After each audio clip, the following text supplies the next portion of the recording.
Wonderful. Thanks everyone for joining.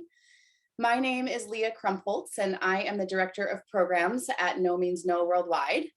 And joining me today are two of our change makers, Michael Elton Jr., who's a program coordinator for our work with men and boys, and Victor Nzenwa Orji, who's a lead trainer on our team. Today's session is focused on answering a question that we get a lot, which is how do you connect and reach boys and young men around issues of sexual and gender-based violence? What do you teach them? I know many of you on this call are probably familiar with our work, but as a quick overview, No Means No Worldwide's mission is to end sexual and gender-based violence against women and children globally. We're an international NGO working in 10 countries around the world, and we're on a mission to scale our work.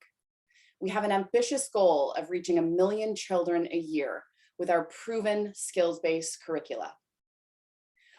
Our No Means No program teaches youth between the ages of 10 and 20 about the importance of consent in relationships, healthy masculinity, appropriate boundaries in relationships, how to be an upstander, not a bystander, and even how to break away from an attacker. Collaboration is a core value for No Means No Worldwide, and we actively partner with other organizations who want to deliver the No Means No curricula in their communities.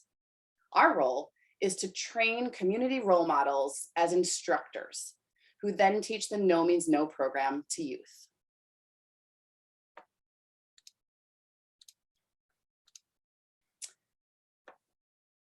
You can go ahead on the slide, Molly, thanks. Sadly, there's a huge need for the work that we do at No Means No Worldwide. Sexual assault can happen to anyone, no matter your age, sexual orientation, or gender identity.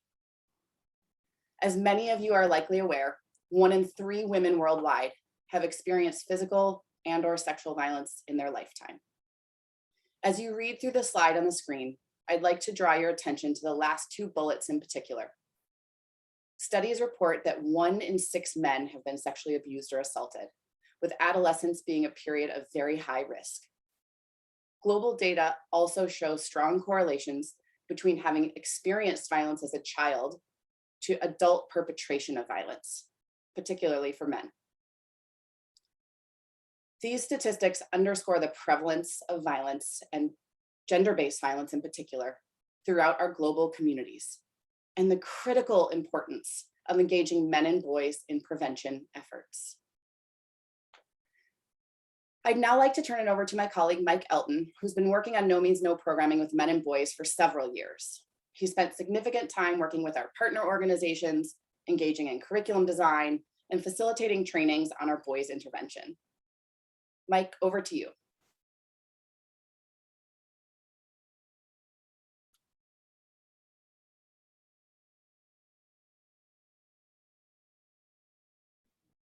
I apologize for that. I believe I was muted.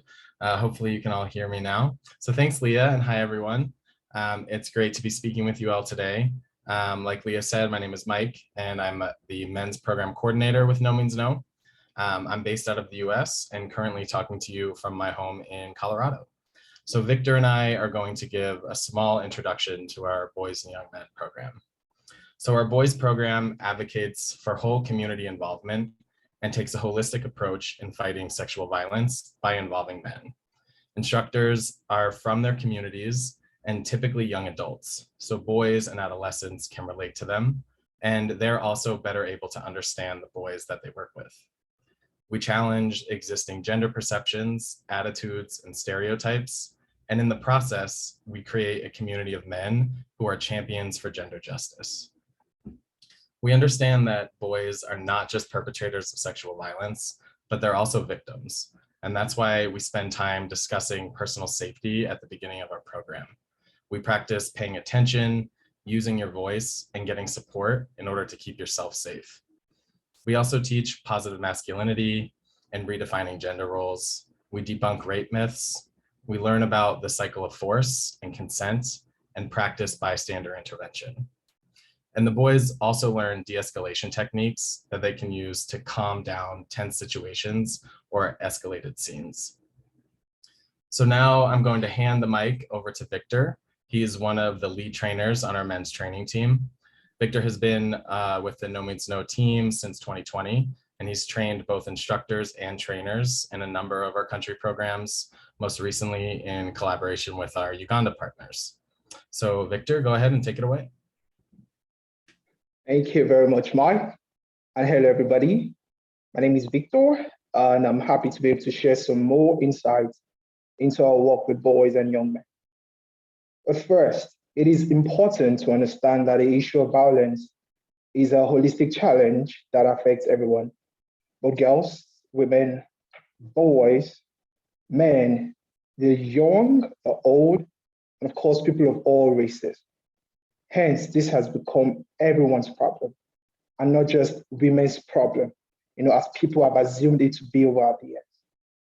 Jackson Katz, a popular TED speaker, he gave a simple illustration about how the way we think and literally the way we use languages can somehow conspire to keep the attention away from an attacker. Now, from a simple sentence as John beats Mary, with John being the subject, beats the verb, and Mary the object, it becomes Mary was beaten by John until it eventually becomes Mary is a battered woman. Now that's Mary's new given identity. We need to have a paradigm shift in our mindset and values, and we need to start to take responsibility. Please allow me to share a personal story. So back when I was a computer science student in my third year in university, I'm actually from Nigeria. I had a very close female friend. I literally called her my sister. She was in a romantic relationship with a final year student who was quite influential. And as a result of his family background, he was able to get away with everything and anything. So one morning in class, I realized my friend was unusually quiet and withdrawn. So I asked her what the problem was, but she insisted she was okay. I knew her, that well to know there was a problem. Eventually, she opened up, and with tears in her eyes, she narrated to me how her boyfriend set her up and raped her together with some of his other friends. She began to cry even more, and I comforted her in anger and told her that we had to talk to someone about it. Now, summarize this whole story. The boys were exposed, and of course, she got all the help and support from interested organizations who heard about the incident. But what's funny is that many people questioned where she was and what she was doing with him. Now, this is what we refer to as victim blaming. When you put all the blame on the victim and question what she was doing or what he or she, was putting on or where he or she was at the time of the incident. I almost blame my friend too, but I refuse to believe what happened to her was our fault. So I resolved in me and I decided that from that day, I would do whatever I can and whenever to end sexual and gender-based violence. And that was how my passion to ending sexual violence started. So now we'd like to give you a little taste of our curriculum, and I'd like to encourage us to use the chat box to participate in this. One of the most important aspects of the No Means No Worldwide organization and of the No Means No program is that we operate using what we call the empowered survival perspective. This philosophy is taught during the instructors training with our instructors and subsequently employed by instructors while they teach the No Means No classes with young people.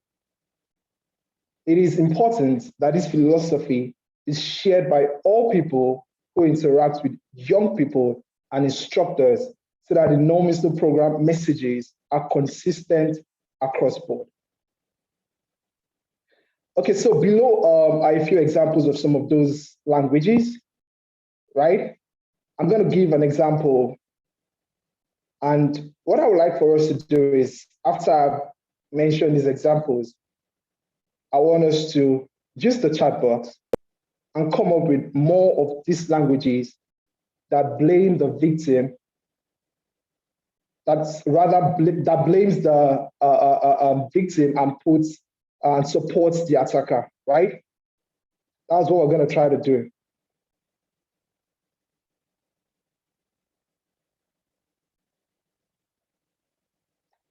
All right, guys. So let me rephrase there.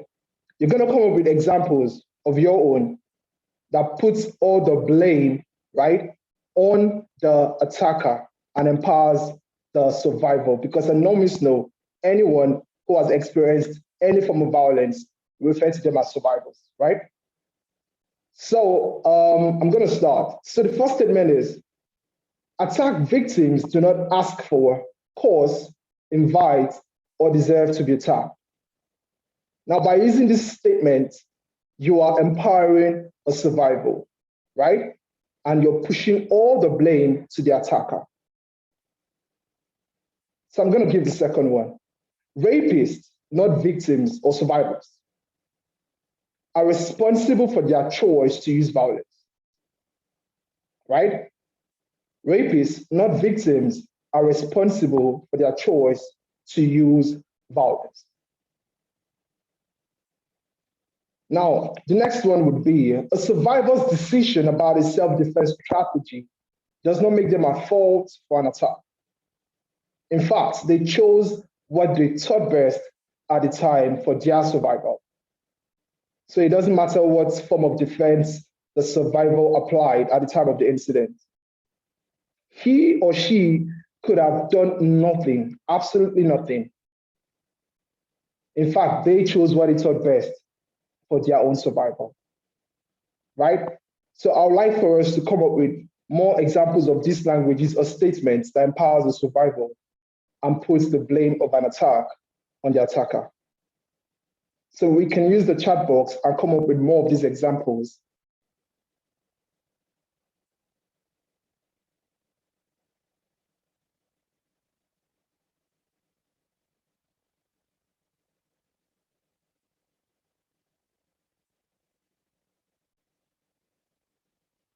Thank you, guys. I can see statements from you all, and these are very, very good statements.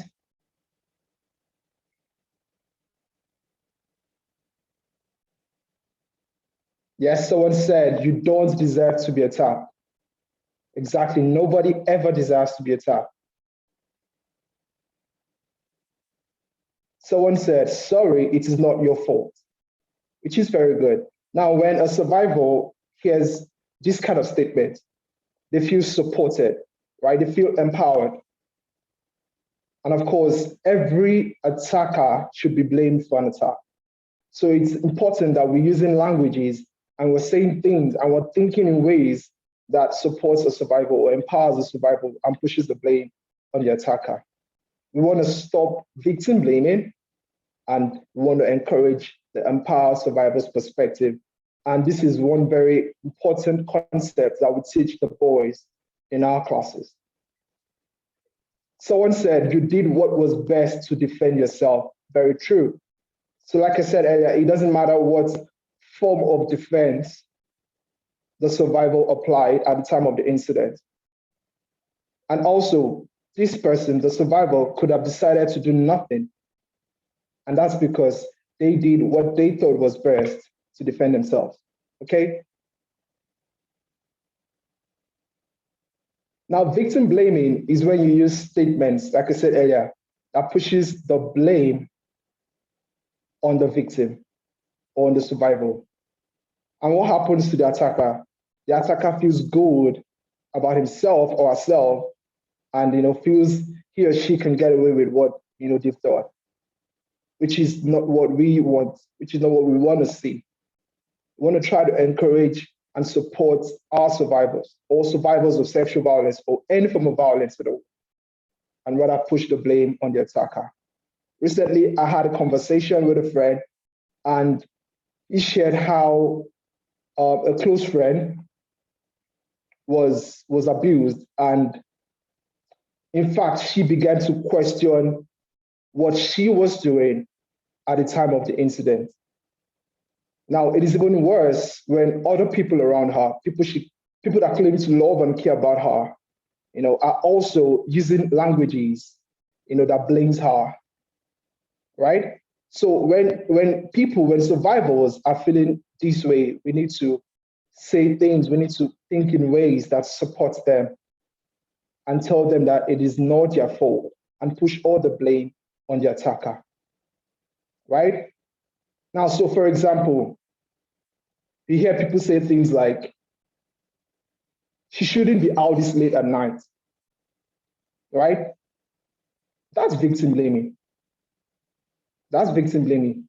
And one way to respond to such statement is to say things like, no one ever deserves to be attacked, regardless of where this person was at the time of the incident,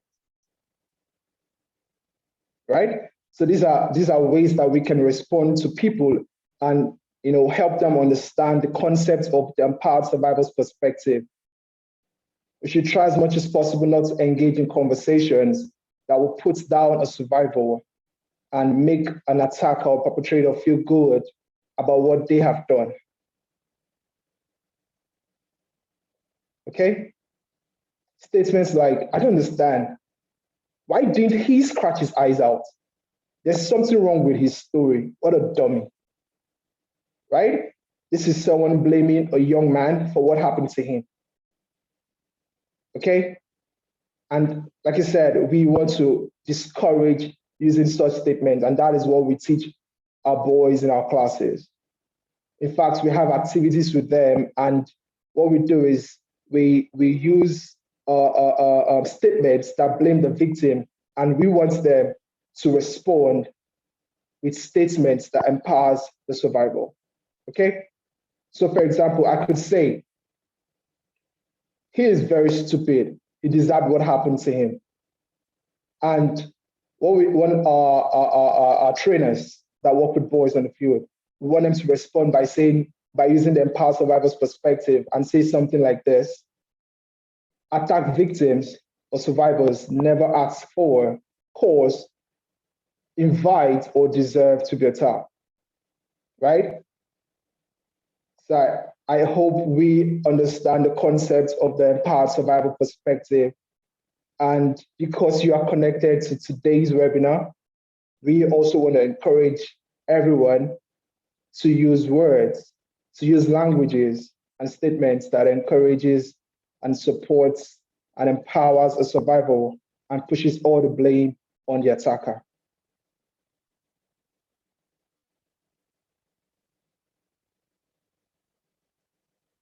Yes, I just saw one from the chat box. This is very interesting. Their actions are not a reflection of who you are. Very true, right? It doesn't matter what he or she was doing at the time of the incident. It's not a reflection of who this person is. A young girl might be at a party, right? And she might be dressed and having fun, and you assume that she's into you and you want to forcefully take advantage of her. Now that is where the concept of consent comes into play. Like eventually she's forcefully assaulted, she's abused. You would hear people saying things like, why was she at the party at the time of the night? Why was she putting on what she was putting on? What was he doing with such people, right? So whatever happened, whatever action, whatever they were putting on, whatever our survivors were doing, whatever it is that they were doing at the time of the incident, it's never a reflection of who they are. And they do not deserve, nobody deserves to be attacked, okay? So we want everyone connected to the No Means No organization, the No Means No program, to continue to use languages, to continue to use words that empowers the survivor. I cannot overemphasize how much we need to continue to empower survivors and push all the blame on the attacker.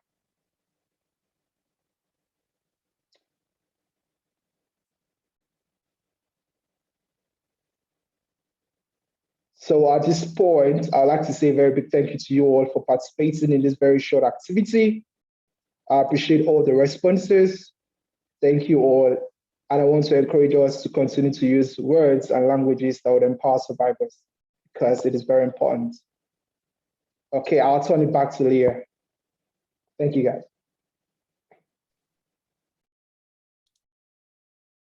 Wonderful. Thank you, Mike and Victor, for sharing more about our work with men and boys. and especially for your personal stories that highlight your passion for this work. We're going to launch into our Q&A section now, but before I do, I wanted to give some options for how to get involved. There are several ways outlined on the screen here. Anything from sharing our social media content, to donating, to committing to speak out about consent, or using the empowered survivor's perspective that we all just learned from Victor. We also love feedback, so we'd love to hear from you, especially if you have ideas for topics for future Insights Call like this one. We want to know what's on your mind, what you'd like to hear from us, and we appreciate your participation today. Thank you all for actively listening and engaging with us, and we hope you learned a bit more about how we work with men and boys. So I'd like to hand it over to Molly McHugh now, who will lead us for our Q&A session.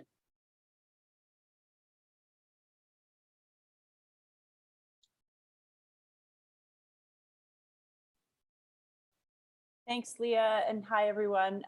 As Leah mentioned, I'm Molly McHugh, and I am the Communications Director here at No Means No Worldwide. If you do have, I have seen a few questions come through. If you have additional questions, please feel free to use the Q&A feature on Zoom. So one question we got was about any resistance to our program in terms of cultural resistance or community resistance. So I'll maybe throw this over to either Mike or Victor. Do we ever get resistance to our program from communities?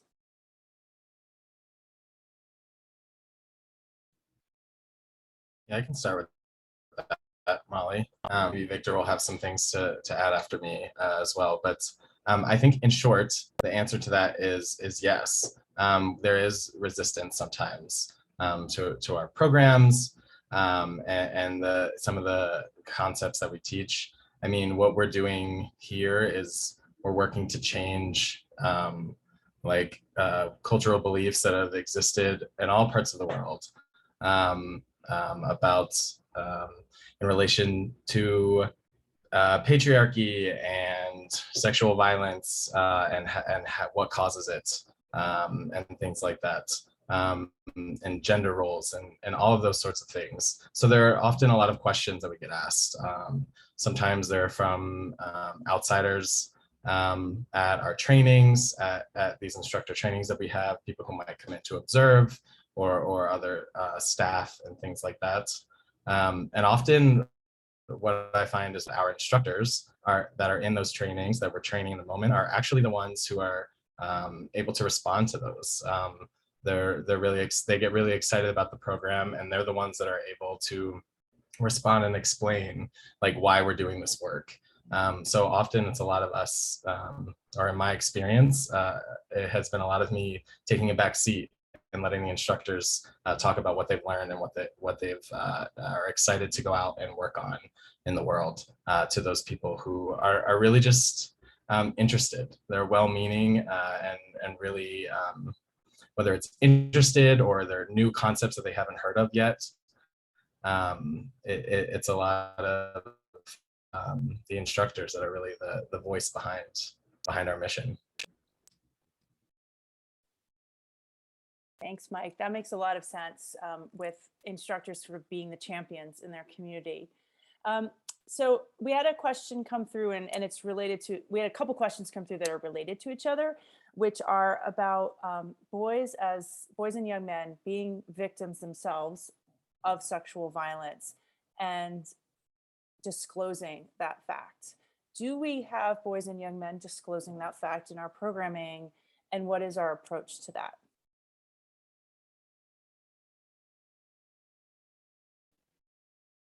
Okay, so I would like to respond to that question. Yes, Molly, in fact, we've had cases of boys disclosing, participants on the field telling instructors, and of course also instructors during instructor training coming up to the trainers to disclose an experience of abuse. And of course, you know, for a young man or a young boy to walk up and disclose something of that magnitude, it means that this boy, you know, probably trusts who who here is disclosing to. In fact, for anyone to share such personal and delicate matter means that they trust whoever it is that they're speaking to. And for us, that is very important. We want them to be able to trust us. And that's because we try to create a relationship, that will allow them, feel free and try to be very expressive. So when these disclosures come, we listen to them, right? We have what we call the big three, where we tell them that that we're sorry that's that what has happened to them has happened to them, and that nobody deserves to be abused or to be attacked, right? And of course, with their permission, we connect them to a social worker, who then takes up the case and connects them with the services that they would require to be better men, right? And we have what we call the cycle of force in our program. And cycle of force is when someone who has experienced violence, for some reason does not get help, the right support, continues that and transfers that same force to somebody else. And we teach our boys about cycle of force, and we want them to, want it to stop, with them, and they should try to support whoever, is experiencing that, and, just continue to preach that concept of, stop, ending the cycle of force, right? Also, we have network referral system, and because we have very, very huge partners that we work with, we have what we call the network referral system in place. And that's a very important network. I would let Leah, talk more about that in a bit. But we have that in place with our partners, which is what we also use to support disclosures like that. We also have our girls program, so we receive disclosures like this, from our programs, and we really appreciate it when they come up, to talk about these cases. So I'll let Leah talk about the network referral system that we have in place with our partners. Thank you. Sure, thanks, Victor. Yeah, just to briefly discuss the concept of network referrals and that linkage from a young person who does disclose to the service provision that they might need is an incredibly important component of our program. So when we work with partners, we go through a mapping exercise to understand what resources exist in their community and really have that all prepared ahead of time so that when instructors are teaching, they can handle a disclosure appropriately in the moment, whether that's our girls or our boys program. And then they have a process that can link that young person to the appropriate legal, psychosocial, medical support service that they might need within their community. So that linkage to service is really important part of our program too. Thanks, Victor. Thank you both. So another question we had is about physical skills. And so for those who may not be as familiar with our programming for girls, in our girls program, we do also teach empowerment, self-defense, physical skills as well. We do not teach the physical skills in our boys program, but so sort of two parts to this question. The first one is just in general, do we ever get resistance from communities thinking that we're teaching young people to fight?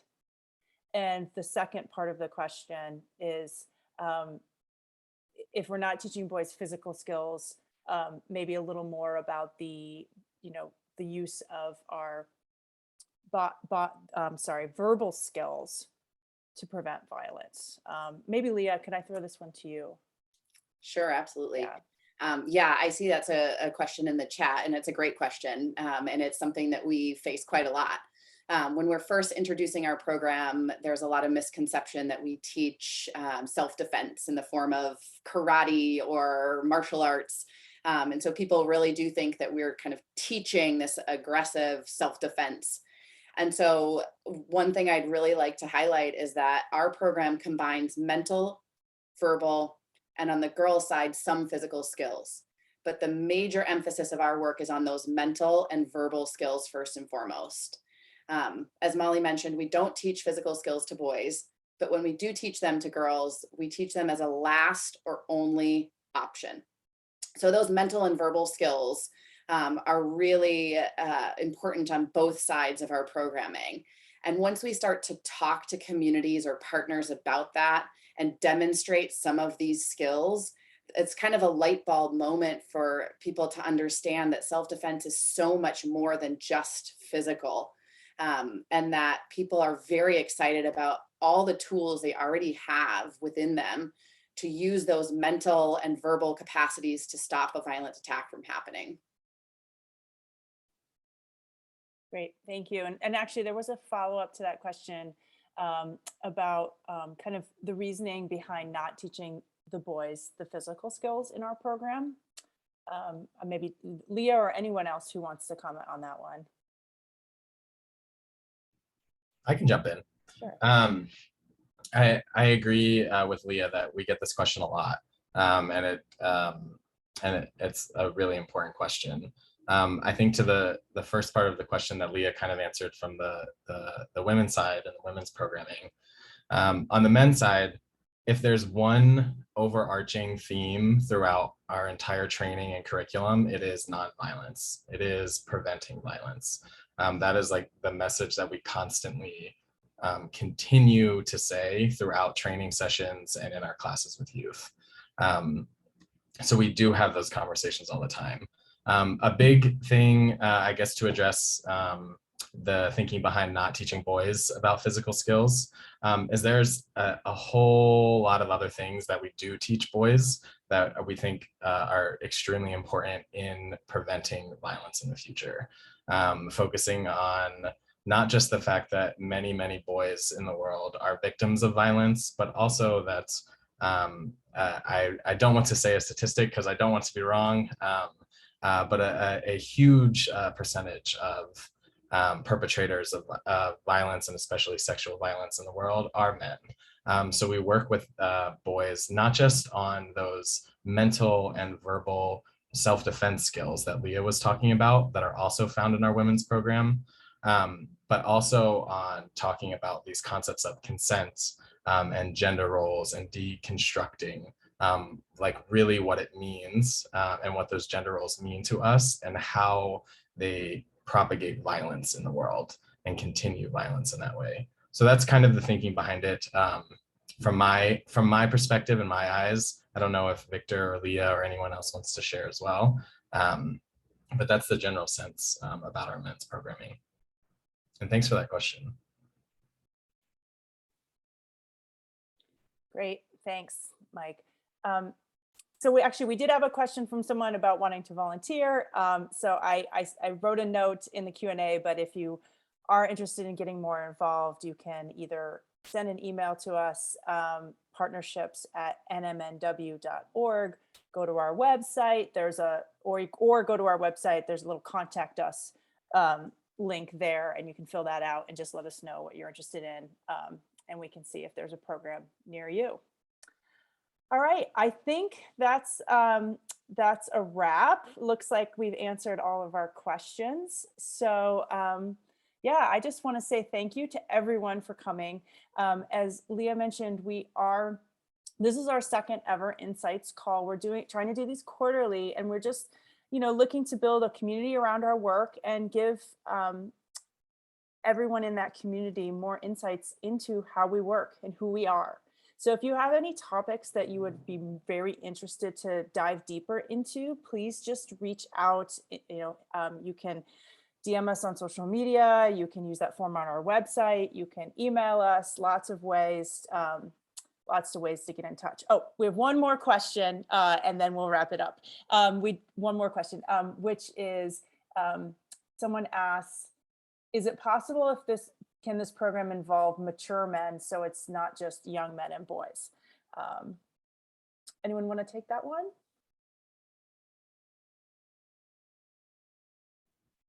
I can start to answer it. There might be other thoughts from Leah as well.